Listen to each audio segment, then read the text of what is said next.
Bismillahirrahmanirrahim. Alhamdulillahilladzi hadana li hadza wa ma kunna linahtadiya laula an hadanallah. Allahumma shalli ala sayyidina Muhammadin wa ala alihi wa sahbihi ajma'in. Wa la haula wa la quwata illa billahil aliyil azim. Amma ba'du. Ma'asyiral muslimin rahimakumullah, dimanapun Anda berada, bulan ini adalah bulan Rajab, yang dimana kita diingatkan peristiwa Isra wal Mi'raj Nabi kita Muhammad sallallahu alaihi wa ala alihi wa sahbihi wasallam. Di dalam bulan-bulan Islam ini ada peristiwa-peristiwa yang selalu menjadi satu pelajaran untuk kita sebagai orang-orang yang beriman kepada Allah dan beriman kepada Nabi Muhammad sallallahu alaihi wasallam. Di dalam bulan Rabiul Awal ada peristiwa kelahiran Nabi kita Muhammad sallallahu alaihi wasallam. Di dalam bulan Muharram ada peristiwa hijrahnya Nabi dari kota Mekah menuju ke kota Madinatul Munawwarah. Di bulan Ramadan kita diingatkan bagaimana dengan kisah dan kejadian daripada nuzulul Quran. Adapun di bulan Rajab adalah diingatkan tentang kejadian Isra wal Mi'raj Nabi kita Muhammad sallallahu alaihi wasallam. Di dalam surat Al-Isra ayat 1 Allah Subhanahu wa taala berfirman, ba'da a'udzu billahi minasyaitonir rajim, bismillahirrahmanirrahim. Subhanalladzi asra bi'abdihi lailan minal masjidil harami ilal masjidil aqsal ladzi barakna haulahu linuriyahu min ayatina innahu huwas sami'un basir. Ayat ini adalah ayat yang sangat luar biasa. Maka itu mari kita telaah bersama-sama sedikit demi sedikit untuk kita pelajari apa yang terkandung, tersurat maupun tersirat di dalam ayat yang penuh dengan barakah yang menceritakan daripada Isra wal Mi'raj Nabi kita Muhammad sallallahu alaihi wasallam.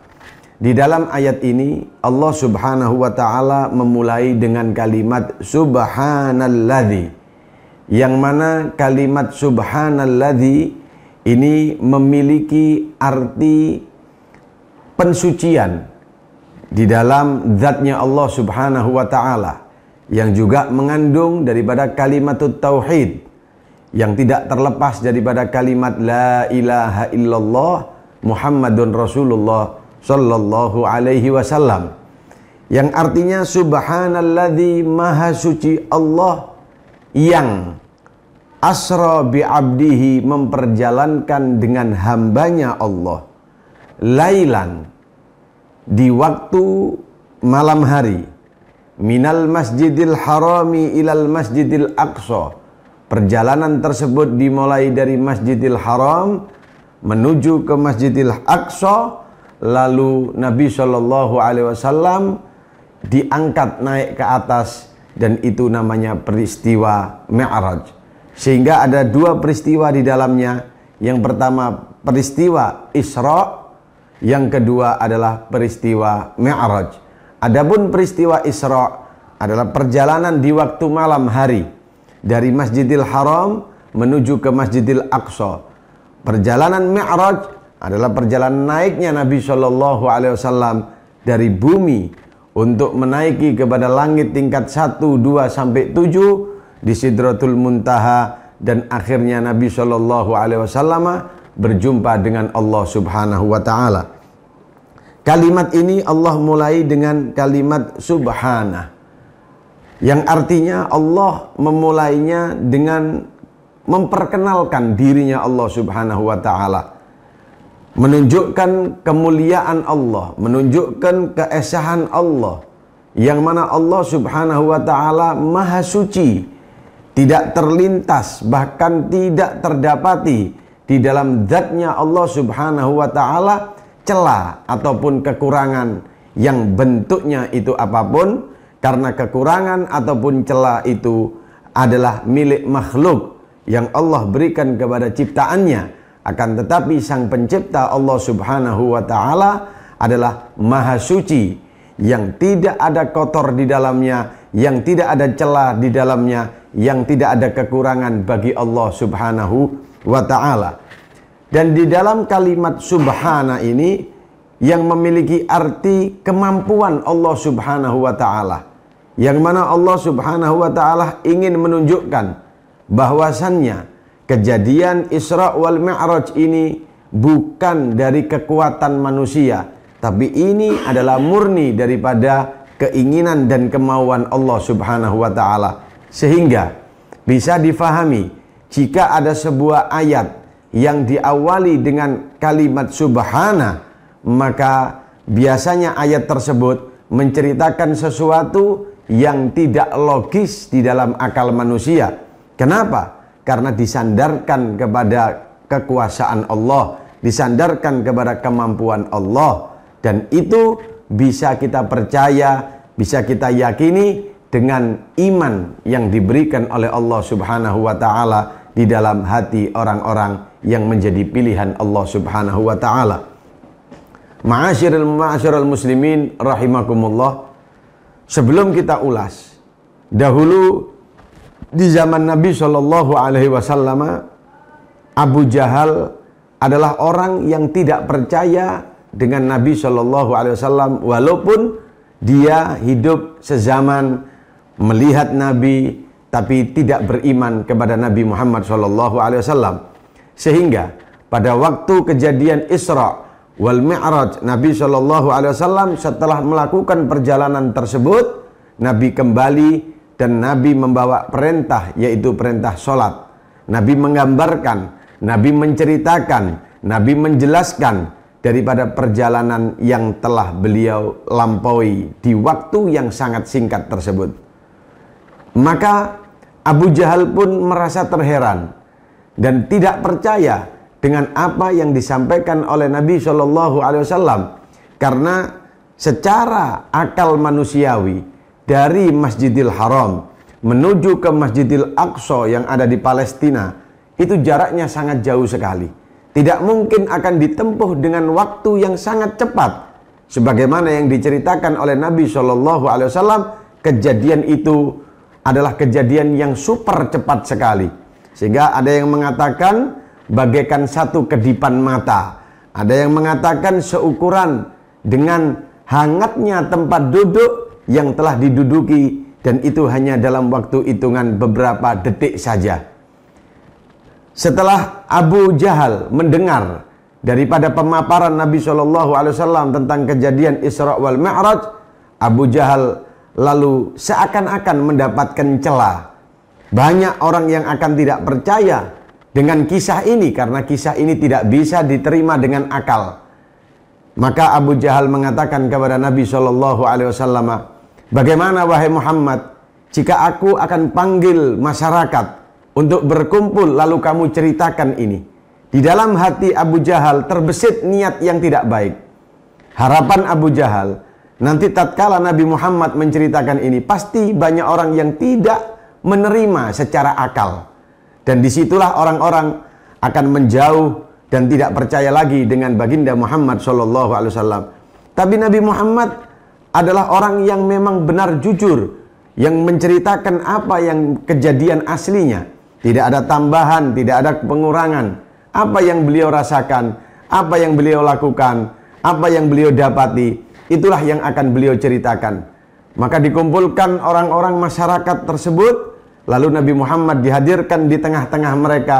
Nabi Muhammad disuruh menceritakan apa yang telah beliau dapati di dalam perjalanan Isra wal Mi'raj. Ma'asyiral muslimin rahimakumullah, subhanallah, setelah Nabi menceritakan semuanya perjalanan Isra wal Mi'raj secara detail satu persatu hingga turun perintah daripada Allah Subhanahu wa ta'ala untuk melakukan sholat 5 waktu, ternyata benar apa yang dikira oleh Abu Jahal. Banyak orang-orang di waktu itu yang tidak percaya dengan apa yang telah diceritakan oleh Nabi Muhammad SAW, seraya mereka memegang kepalanya dan mereka mengatakan, saat ini idola kami sudah di luar nalar akal normal, yang artinya dianggap Nabi Muhammad adalah orang yang bercerita hal yang fiktif dalam kata lain bisa dikatakan dianggap Nabi Muhammad ini sudah gila dan lain sebagainya. Sehingga di waktu itu banyak orang yang akhirnya keluar dan pergi. Tapi orang-orang yang beriman kepada Nabi SAW, mereka hanya segelintir. Mereka tetap bersama dengan Nabi Muhammad SAW. Hanya saja waktu itu yang tidak hadir adalah Sayyidina Abu Bakar As-Siddiq. Maka Abu Jahal mendatangi rumah Sayyidina Abu Bakar, mengabarkan, menceritakan, dan bagaimana tanggapan Abu Bakar As-Siddiq. Beliau mengatakan, apapun yang dikatakan oleh Nabi, yang diceritakan oleh Nabi SAW, semuanya aku telan dan aku percaya karena imanku kepada Nabi Muhammad SAW. Begitulah kadar kualitas keimanan Sayyidina Abu Bakar As-Siddiq radhiyallahu ta'ala anhu. Ma'asyiral muslimin rahimakumullah, banyak ayat Allah menceritakan kisah Nabi Nuh, Allah menceritakan kisah Nabi Lut, Allah menceritakan banyak kisah-kisah di dalam Al-Quran, tapi tidak Allah buka dengan kalimat subhanah. Hanya saja cerita Isra wal Mi'raj ini Allah buka dengan kalimat subhanah, yang artinya di dalam memahami kisah Isra wal Mi'raj, kita tidak hanya membutuhkan akal secara normal biasa, tapi kita juga perlu membutuhkan kekuatan iman kepada Allah Subhanahu wa ta'ala di dalam memahami dan mentelaah daripada kisah cerita yang akan kita sampaikan pada pertemuan yang berbahagia ini. Subhanalladzi, maha suci Allah, alladzi asra bi abdihi, yang memperjalankan. Berarti bukan berjalan sendiri. Nabi SAW diperjalankan. Sesuatu yang diperjalankan berarti tidak menggunakan kemampuan pribadinya. Ada kemampuan yang lain yang mendorong daripada perjalanan Isra wal Mi'raj ini, sehingga tidak bisa dinalar dengan akal.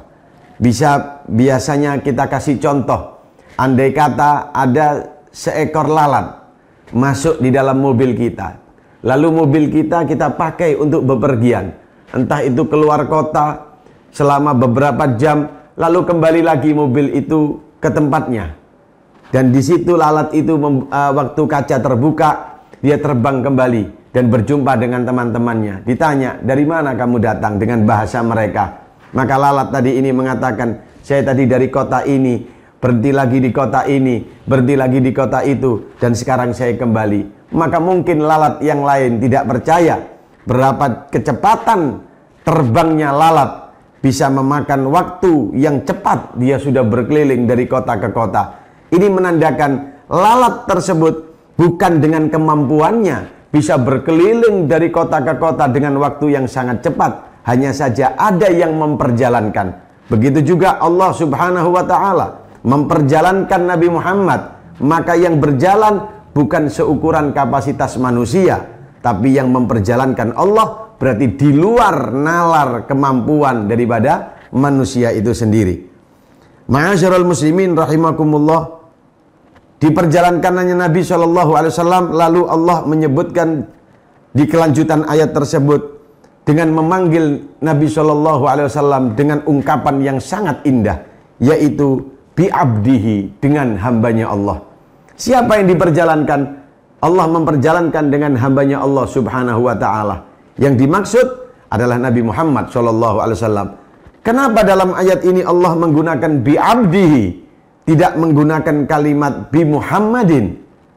Ini menunjukkan dalil bahwasannya perjalanan Isra wal Mi'raj Nabi Muhammad SAW jasadan wa ruhan. Beliau berangkat ini secara jasad yang nyata dan ruhnya ada pada jasadnya. Artinya Nabi Muhammad melakukan perjalanan ini dalam keadaan terjaga dan benar-benar beliau menyaksikan kejadian demi kejadian yang beliau hadapi. Bukan dengan hayalan, bukan dengan bualan, tapi kenyataan yang beliau rasakan. Karena yang dikatakan abdun itu hamba, kalimat abdun ini harus ada jasadnya dan harus ada ruhnya. Kalau jasad ada tapi ruh tidak ada, maka dikatakan bukan abdun, dia dikatakan mayit. Ada juga tanpa jasad, hanya ruh saja, maka juga tidak bisa dikatakan abdun. Nah, di sini ayat ini sebagai pembuktian bahwasanya perjalanan Nabi SAW jasadan, secara jasadnya Nabi ikut melakukan Isra wal Mi'raj, dan secara ruh jasadnya ada, ruhnya berada di dalam jasadnya Nabi SAW, artinya secara nyata. Karena di dalam pemahaman selain ahli sunnah wal jamaah, ada yang mengatakan itu hanya ruhnya saja, tapi di dalam pemahaman ahli sunnah wal jamaah, ruh dan jasadnya Nabi waktu itu terkumpul secara nyata. Nabi melakukan perjalanan Isra wal Mi'raj yang sangat mulia ini. Kapan waktunya? Allah memilihkan waktu untuk Nabi Muhammad di waktu yang terindah, yaitu lailan ay qit'ah minal lail, sedikit daripada waktu malam.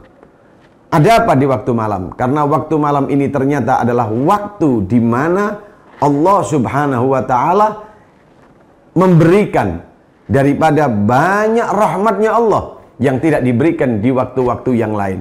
Bahkan Allah mengangkat manusia tadi itu untuk memperoleh derajat yang tinggi.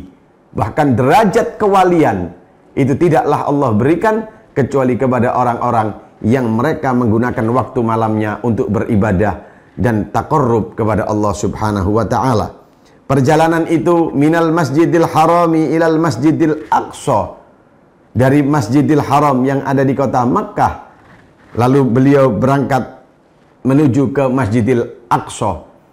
Ada apa di Masjidil Aqsa? Alladzi barakna haulahu, yang mana Allah Subhanahu wa taala memberkati bukan hanya di dalam Masjidil Aqsanya, tapi haulahu, sekitaran daripada Masjidil Aqsa, yang dikatakan di situ banyak tempat kuburan-kuburan para anbiya, dan di sekitar daripada Masjidil Aqsa adalah tempat yang subur, yang terdapat tanaman dan buah-buahan yang biasanya tidak didapati di tempat-tempat yang lain.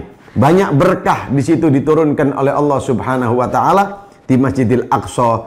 Maka Nabi diturunkan juga untuk memasuki di dalam Masjidil Aqsa. Maka itu Masjidil Aqsa adalah masjid yang punya peran penting di dalam agama Islam. Yang saat ini di Palestina terjadi peperangan yang ingin merebutkan daerah Palestina, yang ingin menghancurkan di dalam Masjidil Aqsa. Maka Masjidil Aqsa bukan hanya sekedar milik orang Palestina, tapi Masjidil Aqsa adalah milik semua orang-orang yang beriman kepada Allah Subhanahu wa taala. Maka iman tatkala ada di dalam diri kita, wajib kita untuk prihatin tentang apa yang terjadi kepada saudara-saudara kita yang ada di Palestina. Yang bisa membantu dengan hartanya, bantu dengan hartanya. Yang bisa bantu dengan tenaganya, bantu dengan tenaganya. Minimal, paling tidak, kita bantu saudara-saudara kita yang ada di Palestina dengan doa-doa yang kita panjatkan kepada Allah, agar saudara-saudara kita di Palestina, Allah berikan kemenangan, Allah berikan keamanan, dan Allah berikan kemakmuran di dalam Palestina, terlebih di dalam menjaga Masjidil Aqsa alladzi barakna haulahu. Begitulah firman Allah Subhanahu wa taala di dalam mensifati Masjidil Aqsa. Ma'asyiral muslimin rahimakumullah. Dari Masjidil Aqsa, ringkas ceritanya, Nabi mulai naik di dalam langit tingkat 1, 2 sampai 7, dan juga di dalam perjalanan Mi'rajnya Nabi, Allah diperlihatkan bagaimana keadaan surganya Allah Subhanahu wa taala. Nabi juga diperlihatkan bagaimana siksa pedihnya orang-orang yang ada di dalam nerakanya Allah Subhanahu wa taala. Maka Nabi telah benar melihat apa yang menjadi kenikmatan di dalam surga dan bagaimana pedihnya siksa Allah yang ada di dalam neraka. Oleh karena itu Nabi SAW selalu memberikan petunjuk-petunjuk yang baik, mengharapkan umatnya agar menjadi penduduk surga dan jauh daripada orang-orang yang akan masuk di dalam neraka Allah, karena begitu pedih siksa yang Allah persiapkan di dalam neraka. Lalu di dalam mengakhiri, apa tujuan semua ini? Allah mengadakan Isra wal Mi'raj ini, ternyata tujuannya adalah linuriyahu min ayatina. Allah ingin menunjukkan sedikit daripada kebesaran Allah Subhanahu wa ta'ala. Allah ingin menunjukkan kemampuan Allah Subhanahu wa ta'ala. Dan Allah ingin menunjukkan kepada semuanya makhluk bahwasannya kemuliaan Nabi Muhammad Shallallahu Alaihi Wasallam sangat diagungkan dan sangat mendapatkan perhatian daripada Allah Subhanahu Wa Taala. Ada yang mengambil hikmah. Isra wal Mi'raj ini terjadi setelah Nabi mempunyai masalah dan problem yang sangat mendalam sekali, yaitu setelah ditinggal wafat oleh pamannya Abu Thalib yang selalu membackup Nabi Muhammad. Tapi beliau setelah wafat, hujatan kepada Nabi begitu keras, hantaman kepada Nabi begitu keras, serangan kepada Nabi begitu keras. Yang kedua, Nabi juga di tahun yang sama ditinggal oleh istri tercintanya yang selalu mendukung di dalam perjuangannya, yaitu Sayyidatuna Khadijah Al-Kubra. Beliau berdua wafat. Begitu sedih hati Nabi SAW, tapi kesedihan itu tidak mengurangi kehambaan kepada Allah Subhanahu wa ta'ala. Maka dihibur oleh Allah Subhanahu wa ta'ala setelah kesusahan yang beliau alami, kesedihan yang beliau alami, Allah hibur dengan adanya kejadian atau peristiwa Isra wal Mi'raj ini tadi. Inilah kebesaran daripada Allah Subhanahu wa ta'ala, dan tentunya innahu huwas sami'ul basir. Allah ini maha mendengar dan Allah maha melihat apa yang terjadi kepada hambanya. Dalam konteks ini dikhususkan kepada Nabi Muhammad Sallallahu Alaihi wa ala alihi wa sahbihi wasallam. Ma'asyiral muslimin rahimakumullah, kita ambil pelajaran dari kisah Isra wal Mi'raj ini adalah yang pertama, perintah turunnya sholat, yaitu setelah berjumpanya Nabi Muhammad dengan Allah, mendapatkan perintah sholat 5 waktu yang aslinya tadi 50. Ini tidak boleh untuk kita tinggalkan. Harus setiap orang yang beriman, apalagi yang telah mendengarkan kisah sekilas daripada Isra wal Mi'raj, lalu dia tidak sholat, maka sangat nistanya orang tersebut di hadapan Allah Subhanahu wa ta'ala. Yang kedua, yang perlu kita ambil pelajaran, jika sesuatu itu mendapatkan pertolongan dan bantuan dari Allah Subhanahu wa ta'ala, maka bantuan itu tidak bisa kita ukur dengan akal dan perbuatan manusia.